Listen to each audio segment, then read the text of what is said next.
Hey guys, Sonica here. This could be a very long video because I can talk about this stuff for days. But I just wanted to give you guys more encouragement to come to the Akadua events. I know that a lot of people don't want to go to Facebook, and that's where I've been doing it. That's where I created an Akadua group 8 years ago, and that's just where most of that stuff is located.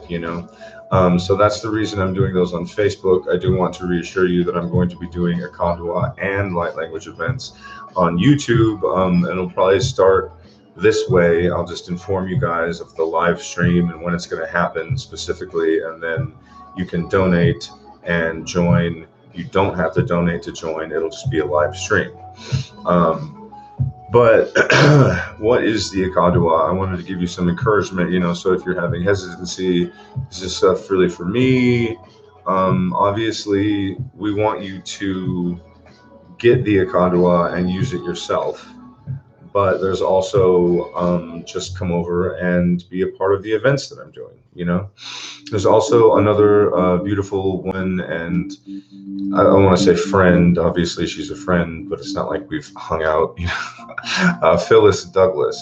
You look up her stuff. She does really amazing work with the Akadua and vocal healing, usually with a sort of angelic type focus. And I think to me, she's the only other one right now that's doing this type of work.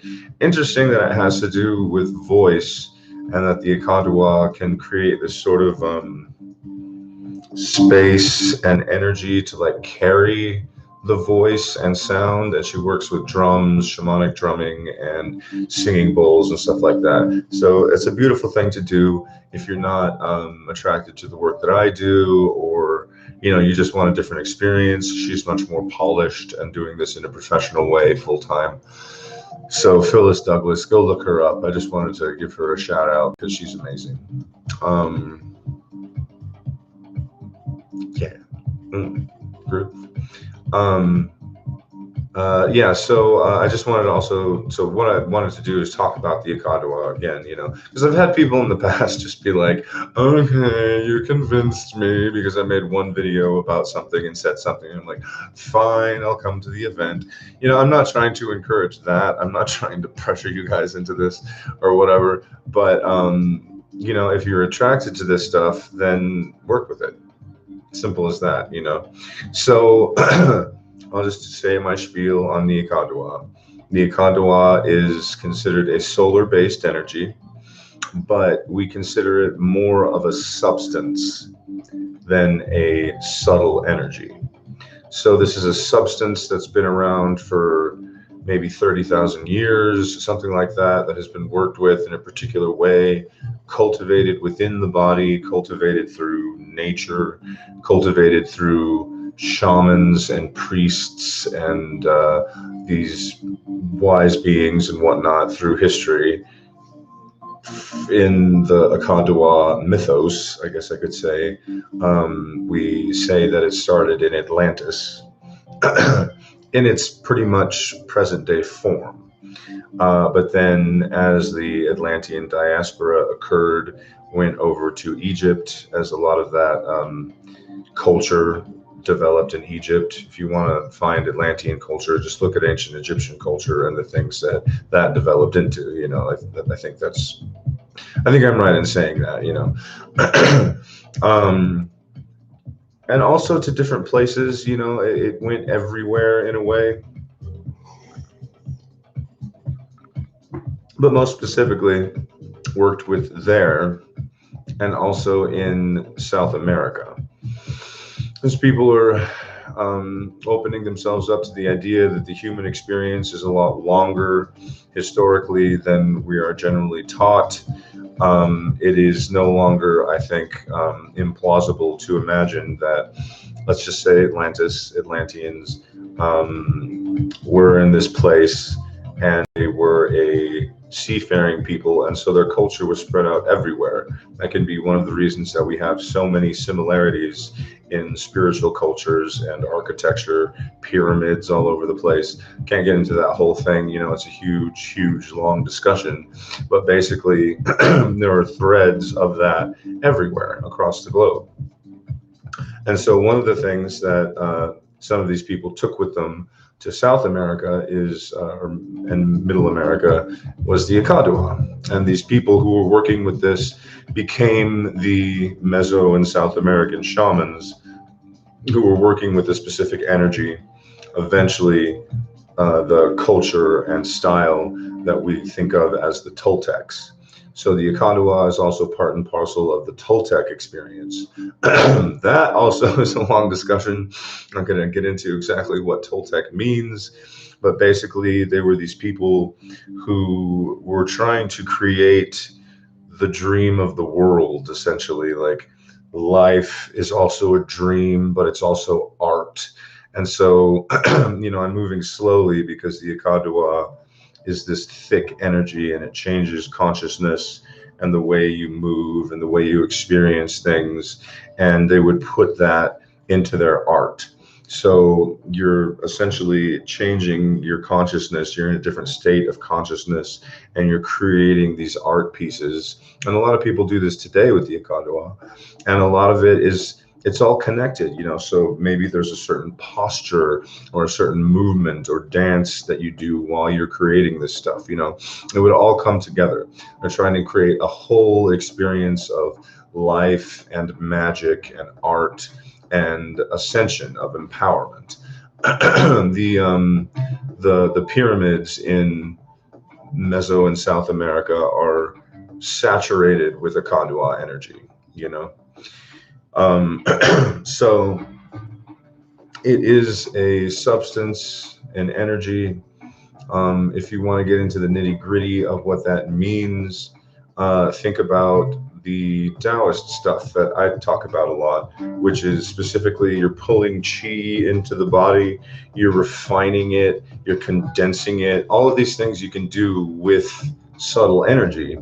Now imagine a group of people over 30,000 years or more doing that with a specific substance, and then passing that substance on to their disciples, their apprentices, whatever you want to call it, to initiate them into a certain type of healing and experience, magical experience.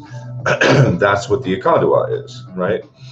And so when you use it, you have this sort of reservoir or store of information that is available to you, of experience that is available to you, essentially like the way we think of the Akashic records.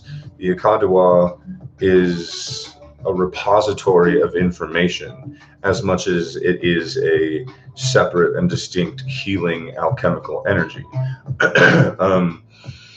So when you really get into changing your consciousness with the Akadua, you also have available to you, if you just change your focus that way, your intention, you have available to you all of this information from these shamans, from these priests, from these people who were creating a spiritual, magical, artful life experience. You can go back as far as the original stuff in the Atlantean vein. You can go to the ancient Egyptian vein. You can go to the American vein. You can go to whatever it is that we're adding to it and experiencing with it today as light workers, as New Agers, as people who are really focused on energy itself.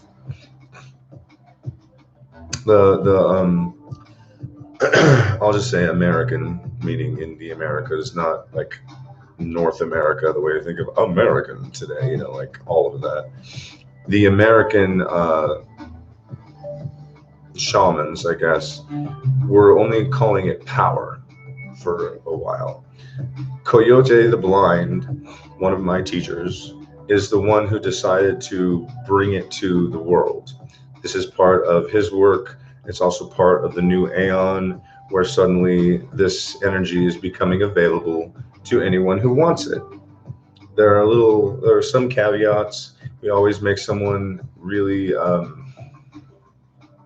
go within themselves at first before we give a transmission, and promise that they'll only ever use this energy for the good of all beings everywhere. We just say that because it sets up a certain tone, a certain energy, a certain intention, with our own karmic connections to passing this powerful energy on, so that people do not misuse it. You're not going to use it for, I don't want to say selfish purposes, because obviously that can be perfectly positive, being selfish, like I need to take care of myself. There's nothing wrong with that. What I want to use this energy for a magical purpose to make more money. There's nothing wrong with that. But we want to avoid people who are low, essentially, and misguided in their thinking, who would want to use it to harm other people, who would want to use it to manipulate other people. And we avoid that by only ever use this energy for the good of all beings everywhere. You make that promise. I ask you to make that promise. That sets it up. Even if you decide to diverge and become some kind of crazy, black magic person or whatever, that energy is deflected because of that promise that we make and that we ask of other people. And doesn't come back on us personally. This is a responsibility when you pass on a powerful healing energy of any kind.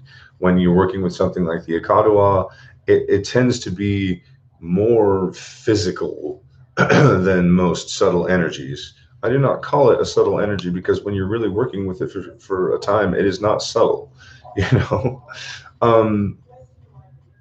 So the level 1 is a transmission, meaning this is a physical, energetic substance that I am putting into your body, okay? And it stays there. It stays within the heart space, and it becomes part of your energetic matrix. The more you use it, the more it becomes part of your energetic matrix, and the more the more it causes physical changes within the body. For instance, I was having heart palpitations every morning before I got the Akadua, and eventually just working with it, not even with the intention of stopping that, it stopped. We used to say that it has a very powerful anti-adrenaline effect, meaning it calms everything down, it soothes everything, it can really ground you in a very real way that a lot of people don't experience with other types of subtle healing energies. All of those things are very wonderful and beautiful, and maybe even necessary in our spiritual journeys with energy, this new journey that we have in this new aeon, this new age, where people just attach to energy in order to figure things out. But I find that the lighter, subtle, more spiritual energies are just that. They're fleeting in a way. They can pass on really quickly, but the Akadua is sticky. It sticks around, and it can really open things up and ground you in ways that you never really thought were possible.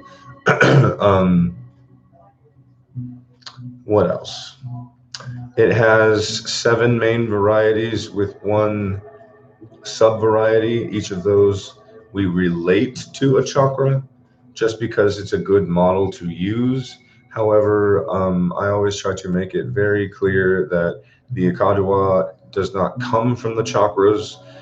Each of those varieties that relate to the various chakras do not, it's not, they're not really connected, they're just, the energy sort of fits there, and so we use the chakra model with the varieties of the Akadua to sort of just like give you something to remember.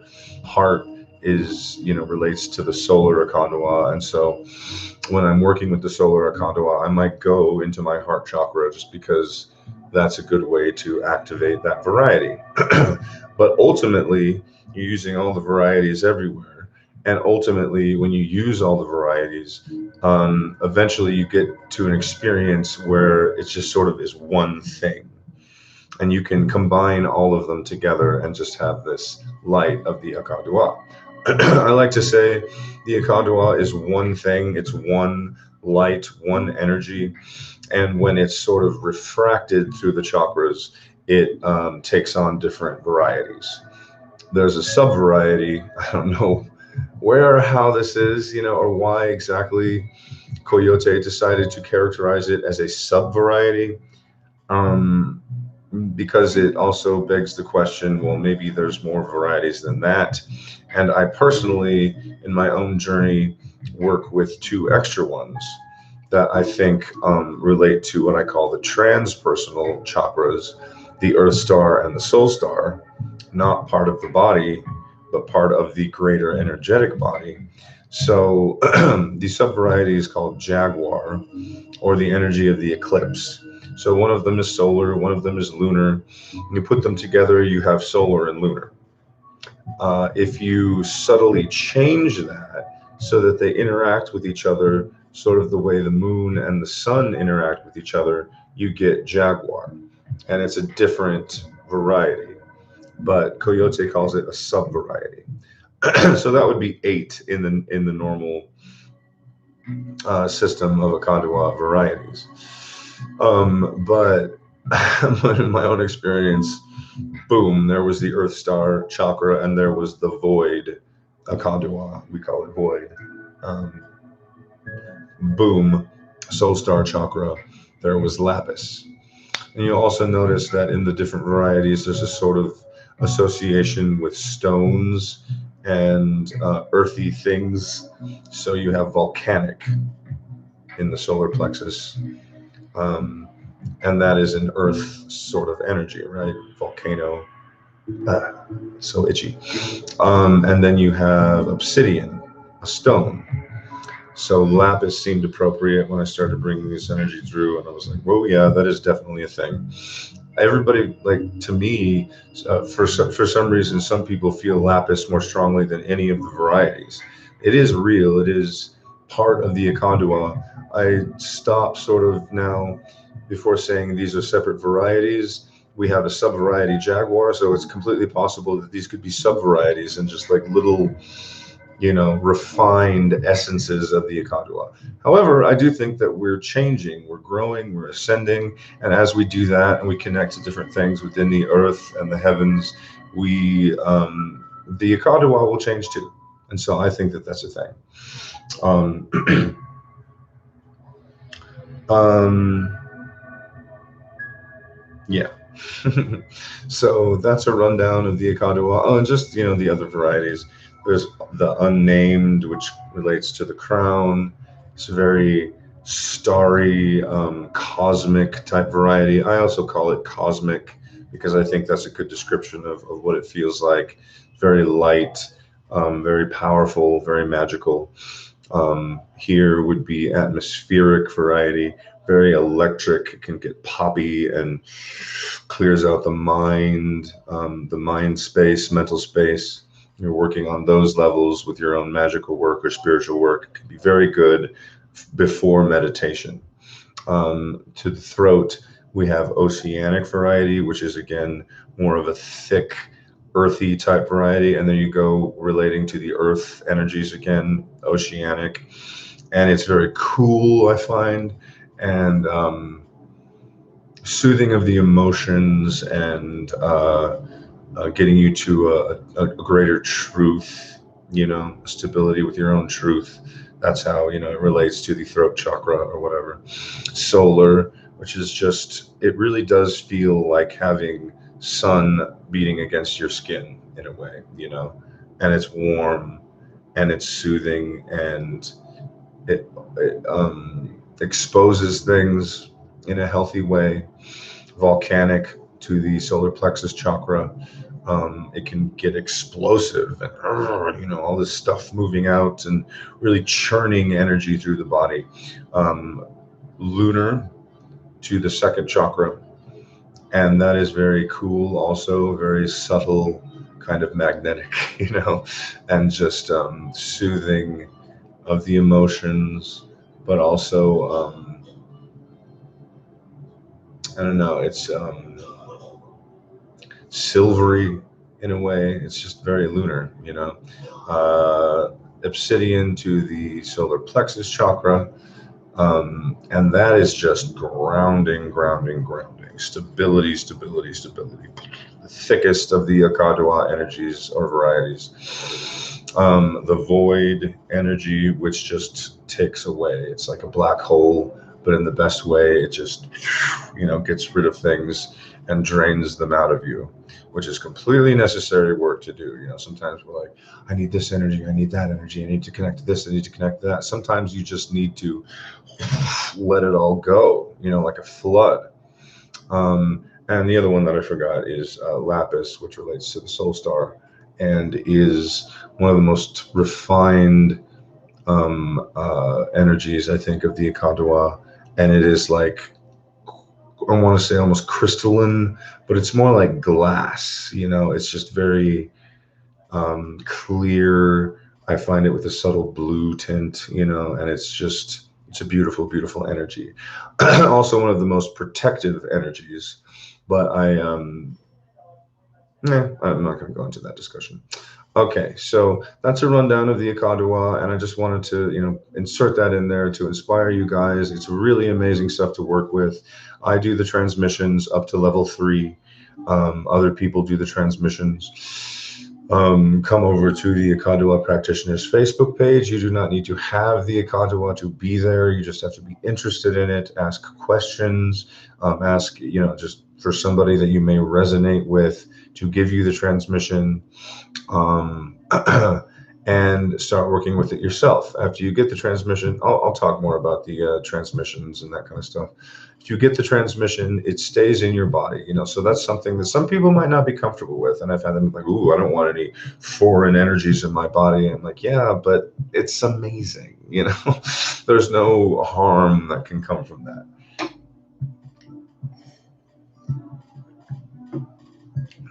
Other people, in my experience, have been equally uncomfortable with the idea of having symbols put into their field, a la the initiations of Reiki. So they might not be comfortable with an initiation of any kind. There was a time when I had this video, I was like, no initiations, blah. I do not believe that anymore. To get into an initiation in a certain system, a certain tradition or whatever, can give you access to great amounts of energy and power to use in your own right, in your own way. What I don't like is being tied down to a tradition through an initiation, saying you have to do this, you have to do that. There's nothing like that in the Akadua. You are essentially being given an initiation, but it's up to you the way you want to use it. This is an energy for the new world, for the new aeon, for the new age. And so in that way, it is a sort of free tradition, First one is a transmission. Energy goes into your body. We ask you to work with it for 7 days. All you have to do is sit there. I'm activating the Akadua. Activate. Look around. Feel within.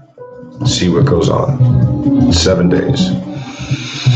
After 7 days, the energy will have integrated and stayed within your body. And then it starts to get more powerful. You start to experience it in different ways. You'll have this experience where it goes back and forth. And one day you're like, I don't feel anything. The next day it's like the most powerful thing you've ever felt in your life. Starts to clear things out. Not just by staying there, by your using it. Okay? Not just by having it within your body. It's not going to do anything if you don't use it. Okay? And then after 21 days, we say you are ready to have the second attunement. And the second level of the Akadua is an attunement, in which we stretch the Akadua to places in your body and your field that it may not have gotten to before. And we open up your field in a certain way so that the Akadua can continue to grow and move within you. The third level is specifically involves an adjustment of the assemblage point to make sure that it is open and clear and balanced, so that when you're expressing the Akadua, eventually it can get to that point where all of the varieties combine, that nothing is refracted or twisted or whatever, and you have a clear system through the work of a master Akadua practitioner who's at least at level 3 or beyond, to make sure that your system is ready to handle that. Level 4, there are classes and things that you can help to get there. It's very difficult to describe what level 4 is. At this point, towards the end of the development of level 3, you should be having experiences where your consciousness is just transformed and you're just on this train, almost like a trance state, and you can get into places where it feels like you're essentially on a psychedelic. That's how powerful the experience could be. And level 4 is a greater opening and unfolding of that. Beyond that, level 5, there's just nothing to talk about. Like, what is level 5? That's where you're coyote, where you're fully invested in this stuff and beyond. You don't think about the varieties. It is an experience. Your whole being becomes a vessel for the Akadua and the light of that. Okay, I think that's a good rundown. Let me know if you have any questions, you want to experience it, watch for my videos. If you want to experience it tomorrow, come over to the event, be on the Facebook practitioners, Akadua practitioners Facebook page. It's a group. Ask to join the group. I will add you and approve your membership. And there's no fees, nothing. You can come to the event tomorrow for free. It will be a live stream. Just look for when it starts. And if you want to make a donation, you can, but you don't have to. And you can experience the Akadua. We're going to go through every single variety, and we're going to go through every single chakra. So it's going to be a good event. I have a question over here. Am I still making Ormus? No, I am not, but I was thinking about it. I used to make Ormus and sell it, and it was a thing. There are so many Ormus companies out there these days. I don't feel like it's necessary. When it started, I just started making Ormus for myself. And eventually, I was telling people, hey, look, I'm making this stuff. I really like it.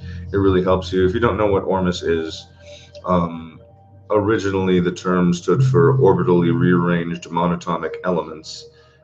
Then people started spelling it Ormus, because Ormes, whatever, is a patented term now for some people who make types of Ormus. And basically, it's a mineral suspension in water, in liquid, that you extract from various types of sea salt. And they're in a state of matter that is not normal. It is orbitally rearranged. It means, or monatomic, I think is the point, so that these molecules of these minerals are chemically isolated from one another, as opposed to chained together the way they exist normally in the salt. So then you wash it, you get rid of the extra sodium and salt stuff, and then you just have this like white, thick mineral suspension. And I was making and selling that for people for a long time. I made a lot of money doing it for the first couple of years, and then I got in tax trouble because I was not a business person and I didn't know what I was doing. And I had just moved to a new state. I was like, I'm not going to do that anymore. I don't care. Obviously, I didn't make enough money to be taxed on this stuff. But then it turned out I did. And then I ended up owing like $14,000 in taxes to the government for several years. And honestly, I just paid that off. So I have a lot of like, bitter party of one attitude about that. It was my own fault. You can do that with anything. It's not the Ormus's fault. It's not anything. I'm just not a savvy business person. I do not want to keep books. I do not want to do taxes. Like, fuck all of that. excuse me, but whoa, I just can't do that. And so I am not making Ormus in a professional manner. However, it's interesting that you ask, Mr. Martin Van Wundergas. I've been thinking about making it again and making it available. I just don't have the resources. I could do it right now, especially out of magnesium. I have sodium hydroxide, and I have magnesium, and I have really clean water in Cheyenne. There's nothing in this water. It's amazing. um, Really tasty. Oh, I was so much more into making it though when I was in the mountains and I had a well and I was like, this is fresh. I did make some out of pink Himalayan salt and other salts, but I've been thinking about making it again. So if you want to contact me and get a bottle just because you want Ormus from me, that's thank you. Whatever, but it might take me a while to get things going. I don't know that I have any bottles to put it in. That's what I'm concerned about. The really hardest part of this, and if you're done with the Akadua portion of this video, you're not interested, go ahead and sign off. It's no big deal. This is just supplementary stuff. The hardest part of all of that is the bottles. You need glass bottles, and it should be dark so it can be protected. You need caps. You need little things that go around the cap so that they stay on and it looks professional. And then the shipping of all of that is outrageous. It's outrageous. You're shipping a glass bottle full of a really thick liquid, and so it's difficult to even make a profit off of this stuff if you don't charge an arm and a leg for it. Beyond that, if just, people are interested in Ormus from me, then it's a possibility. Just private message me and we'll talk about it. I'll probably start making some. I was going to make some for myself, because I'm getting back into my own personal healing journey. Part of that is herbal potions. Part of that is good, healthy food. Part of that is exercise and energy work. Part of it in the past has been Ormus as well. And so I've been wanting to make Ormus for myself. If you really want that, just because it's me or something and you trust my energy or whatever, thank you. That's a beautiful thing. But there are numerous companies out there. There's one called Kajua that I just saw that is using like flower and mineral essences, and they're putting that in their Ormus, and it's so cool. And I'm just like, okay, you guys do that. I don't have the time. Ain't nobody got time for that. So yeah, it's still a possibility though. If you want it from me, then we can talk about that. Okay, thank you guys for watching. Again, event tomorrow. Come to it. You come to it.